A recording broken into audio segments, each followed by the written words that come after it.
એકટાણું હોય ને એટલે તમે જો એકાદશીનું વ્રત કેમ કરવાનું ખબર છે? કેટલા લોકોને ખબર છે એકાદશીના વ્રત કઈ રીતે કરવાનું હોય? હાજી કેમ કરવાનું માજી?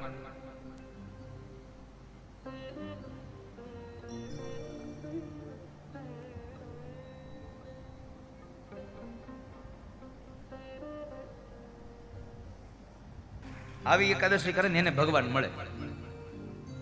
દશમના દિવસે એકટાણું કરવાનું, એકાદશીના દિવસે ઉપવાસ કરવાનો નિર્જલા, અને દ્વાદશીના દિવસે જે એકટાણું કરે ને એને ભગવાન મળે. બાકી આપણે તો કાલે 11 હોય ને એટલે દશમના દિવસે સાંજે 3 ટાણાનું હારે ખાઈ, મારી કાલે એકાદશી છે, અને એ દિવસે વળી પાછા ફરાળ વગરનું કરે તો વાંધો નહીં, સવારમાં ઉઠીને ચાલુ કરે. સવાર પડ્યું ને ખાધા સિંગદાણા,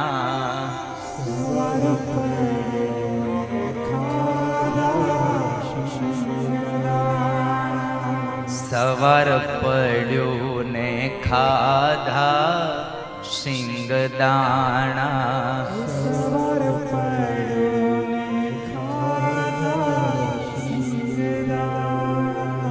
બપોર પડ્યું ને લીધા સાબુદાણા, મારે શ્રાવણ મહિનાના એકટાણા.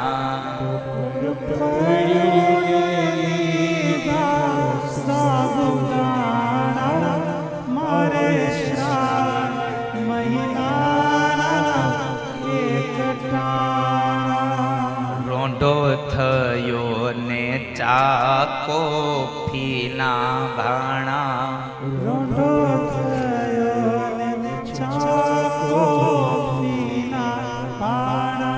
એ સાંજ પડીને લીધા તલદાણા, મારે શ્રાવણ મહિનાના એકટાણા.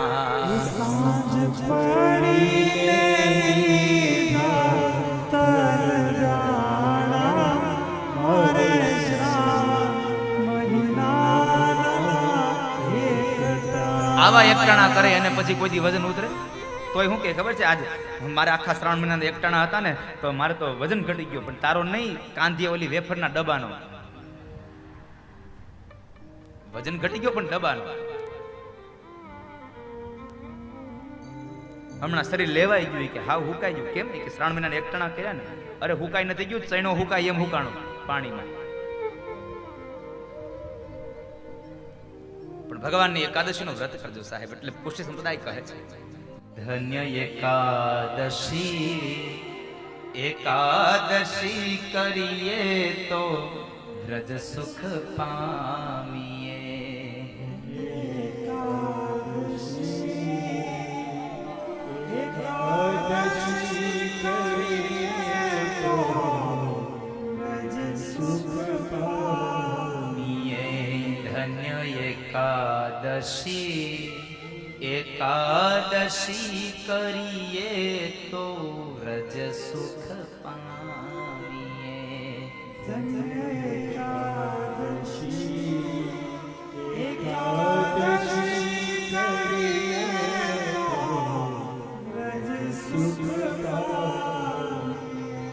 મારે એકાદશીના વ્રત કરવા છે, મારે એકાદશીના વ્રત કરવા છે, મારે ધ્યાન હરિનું ધરવું છે, મારે ધ્યાન હરિનું ધરવું છે, મારે વ્રજમાં જઈને વસવું છે, મારે વ્રજમાં જઈને વસવું છે.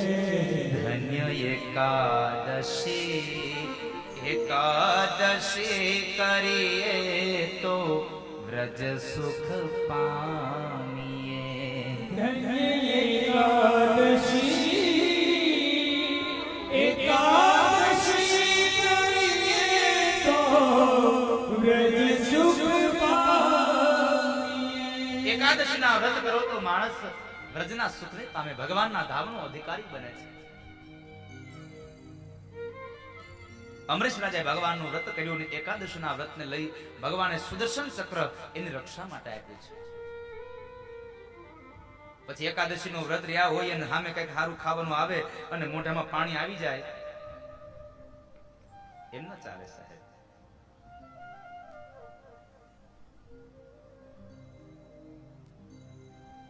એકાદશીના વ્રતના દિવસે મનથી પણ ક્યારેય કોઈ વિચાર વસ્તુમાં મન ન પોરવાય તો તમારું વ્રત સફળ થાય.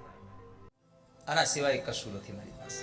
અને છતાં પણ કોરા કાગળમાં લખી દીધેલી હુંડી દ્વારિકામાં જઈ અને ભગવાને સ્વીકારી.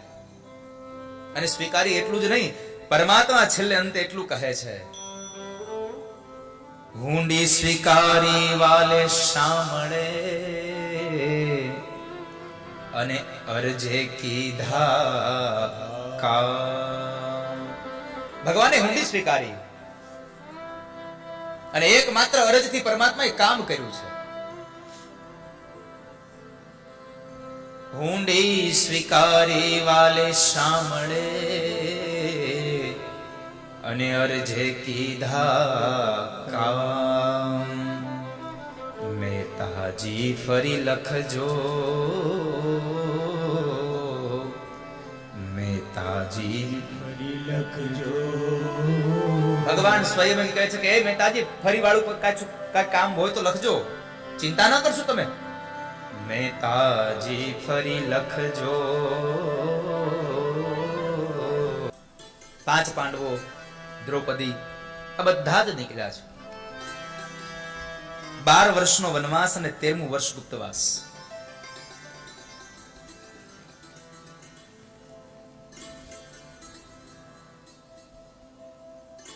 અહીંયા એક બહુ મોટું પાત્ર છે, તમે જુઓ. ભગવાન શું કામ એને હજી પણ 5000 વર્ષો પછી પણ કૃષ્ણને શું કામ યાદ કરીએ છીએ? કૃષ્ણ એમને યાદ નથી આવતો, કૃષ્ણ એના કાર્યોથી મને તમને યાદ આવે છે.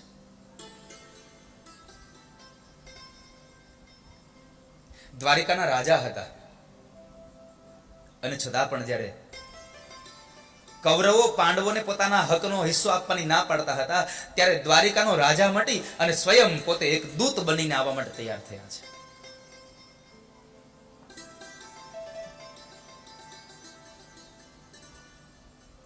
ભગવાન પોતે દૂત બનીને આવ્યા છે.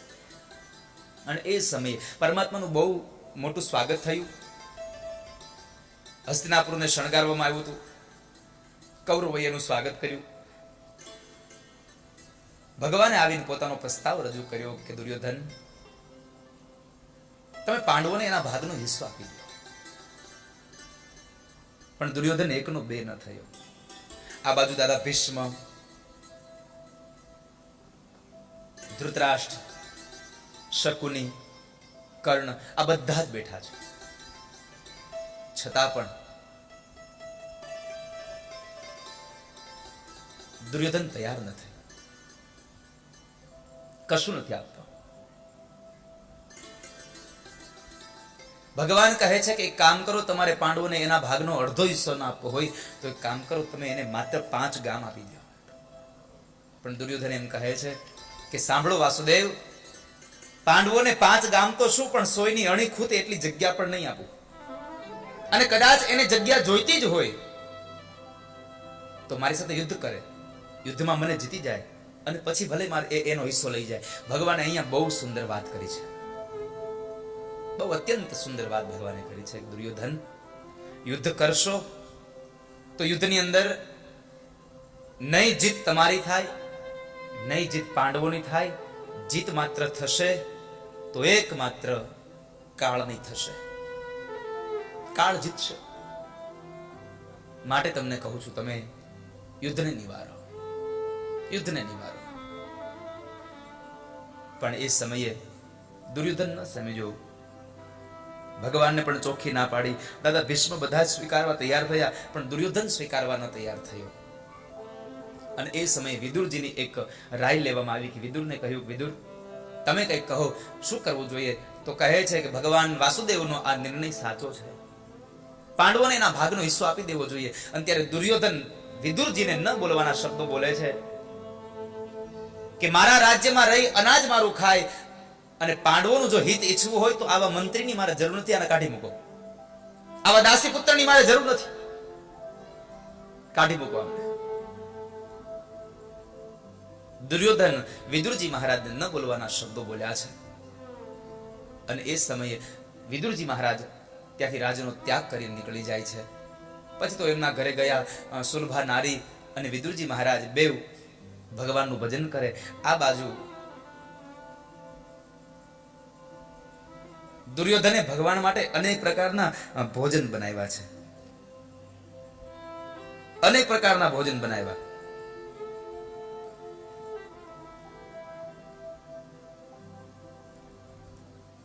અને મધ્યાંતરના સમયે દુર્યોધન કહે છે ચાલો વાસુદેવ આપણે જમી લઈએ.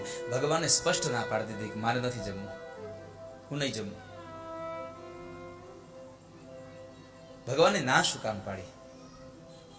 પરમાત્મા ભગવાન કૃષ્ણ મહાભારતની અંદર મહાઉદ્યોગ પર્વમાં કહે છે, મહાભારતમાં ઉદ્યોગ પર્વમાં પરમાત્મા એવું બોલ્યા છે, સંપ્રીતિ ભોજ્યાન્યન્નાની આપદ ભોજ્યાની વા પુનઃ ન ચ સંપ્રીયસે રાજન ન ચાપ્યાપદગતા વયમ. ભગવાન કહે છે બે જગ્યાએ જમવું, બાકીના ક્યાંય જમવાની મનાઈ છે. એક તો જ્યાં તમારા પ્રત્યેનો પ્રેમ હોય ત્યાં જમવું, અને એક તમારો જો પ્રાણ સંકટમાં હોય તો કોઈ ગમે તે જગ્યાએ જમી લેવું, બાકી જ્યાં ત્યાં ખાવું નહીં. મહાપુરુષો કહે છે કે જીવનને સુધારવા માટે 3 વસ્તુ યાદ રાખજો: જ્યાં ત્યાં ન ખાશો, જ્યારે ને ત્યારે ન ખાશો, અને જેન તે ન ખાશો. આ 3 વાતને યાદ રાખજો. જ્યાં ત્યાં ન ખાવું, જેન તે ન ખાવું, અને જ્યારે ને ત્યારે ન ખાવું. આજે એકાદશી છે તો એકાદશીના દિવસે ફલાહાર કરવો. પછી એકાદશીના દિવસે અમુક તો ઉપવાસનો દિવસ આવે એની રાહ જોતા હોય, કારણ કે નવીન નવીન વાનગી તઈ જ મળે. કેદી ઉપવાસ આવે એટલે તો આપણે ફલાહાર બંધ કર્યું, ફરાળ ચાલુ કર્યું. એક સમય એવો હતો કે તુલસી પાન ઉપર જેટલું ફળ આવે એટલું ફળ ખાવાનું. તુલસી પાનને રાખ્યું હતું એમાં. આજે આપણે તુલસી પાનને છોડીને દીધું, રાખ્યું છે પણ ખાલી થોડોક ફેરફાર કર્યો. પેલા તુલસી પાન નીચે રહેતું, હવે ઉપર રહે છે. થાળી ભરેલી આખી પછી તુલસી પાન ઉપર મૂકી દે. નીચે કેળાનું પાન હોય, એમાં જેટલું આવે એટલું ભોજન કરવું. શું ભોજન હોય, શું એકાદશી હોય! ધન્ય એકાદશી, એકાદશી કરીએ તો વ્રજ સુખ પામીએ. ધન્ય એકાદશી, એકાદશી કરીએ તો વ્રજ સુખ પામીએ. શું એકાદશી છે? એકાદશીનો નિયમ છે દશમના દિવસે એકટાણું કરવાનું, એકાદશીના દિવસે ઉપવાસ કરવાનો આખો, અને દ્વાદશીના દિવસે વળી પાછું એકટાણું કરવાનું. આવું જોઈએ ને કઈ. આવી એકાદશી કેટલા લોકો રહે છે? જરા હાથ ઊંચો કરો. દશમનું એકટાણું, 11 નું આખું ઉપવાસ, અને 12 નું એકટાણું.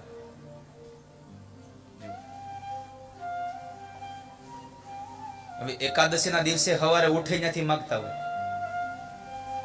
સવારમાં થેપલા, બપોરે દાળ ભાત, અને વળી પાછું અધૂરું રહે તો ફરાળ કરતા હોય, એની હારે બેહી જાય.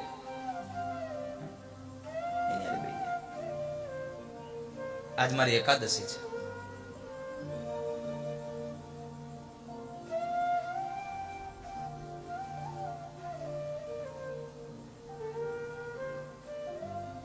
મારે એકાદશીના વ્રત કરવા છે, મારે એકાદશીના વ્રત કરવા છે, મારે ધ્યાન હરિના ધરવા છે, મારે ધ્યાન હરિના ધરવા છે, મારે વ્રજમાં જઈને વસવું છે, મારે વ્રજમાં જઈને વસવું છે. ધન્ય એકાદશી, એકાદશી કરીએ તો વ્રજ સુખ પામીએ. એકાદશી કરીએ તો વ્રજ સુખ પામીએ. એકાદશી કરીએ તો વ્રજનું સુખ પામીએ વાલા.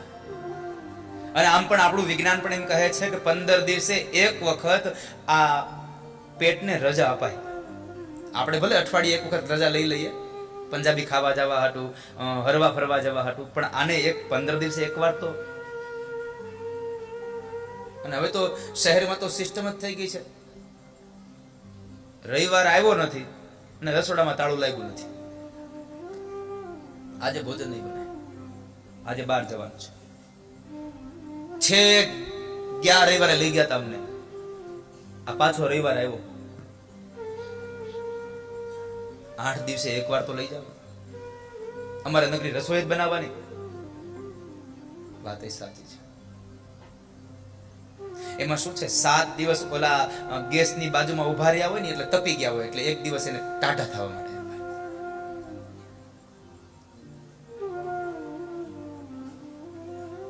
ભગવાને ના પાડી છે બધી જગ્યાએ જમી ન લેવું.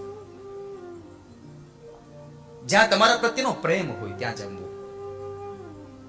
જ્યાં તમારો પ્રાણ સંકટમાં હોય તો કદાચ જમવું પડે તો જમી લેવું. બધી જગ્યાએ જમવું નહીં. ભગવાને એ મેવાનો એનો ત્યાગ કર્યો. અંતે ભગવાન ઉદ્ધવજીને સાથે લઈ અને વિદુર કાકાના ઘરે ગયા. ભગવાને ત્યાં ભોજન કર્યા છે. એ તો આપણે એમ કહીએ છીએ કે બાજરાનો રોટલો અને તાંદળિયાની ભાજી ખાધા. ભાગવતમાં તો એમ બતાવ્યું છે કે વિદુર કાકાના ઘરે ભગવાને પકવાન ખાધા છે.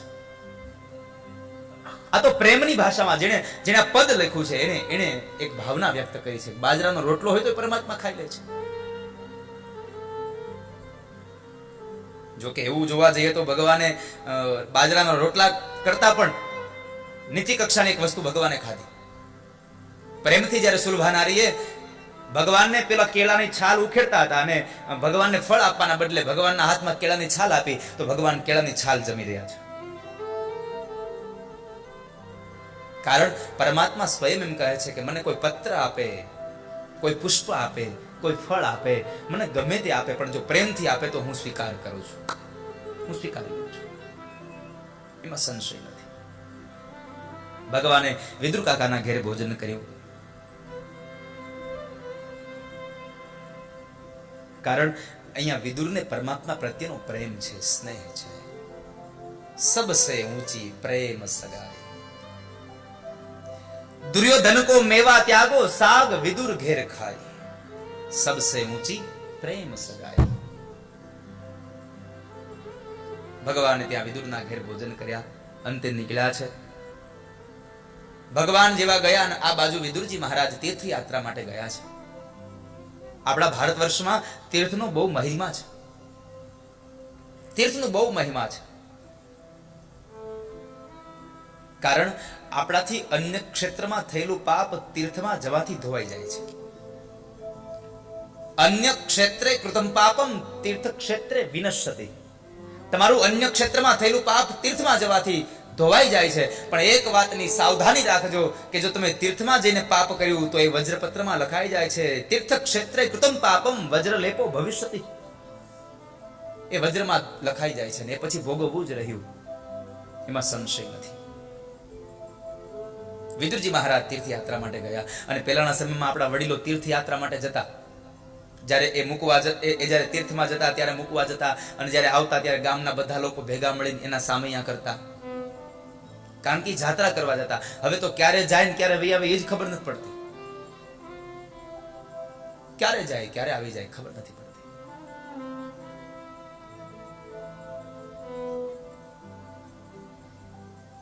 અને હવે યાત્રા તો બંધ થઈ ગઈ ને. હવે તો કાં તો ફરવા જવાનું હોય ને કાં તો શોપિંગમાં જવાનું હોય. તમે જુઓ અહીંયાથી અત્યારે એ યાત્રામાં જાય તો બેગ લઈને ગયા હોય, આવે ત્યારે આપણે છોટા હાથી બાંધવો પડે. દાદાની લોકો યાત્રામાંથી આવે, યાત્રામાંથી આવ્યા શોપિંગમાંથી આવ્યા.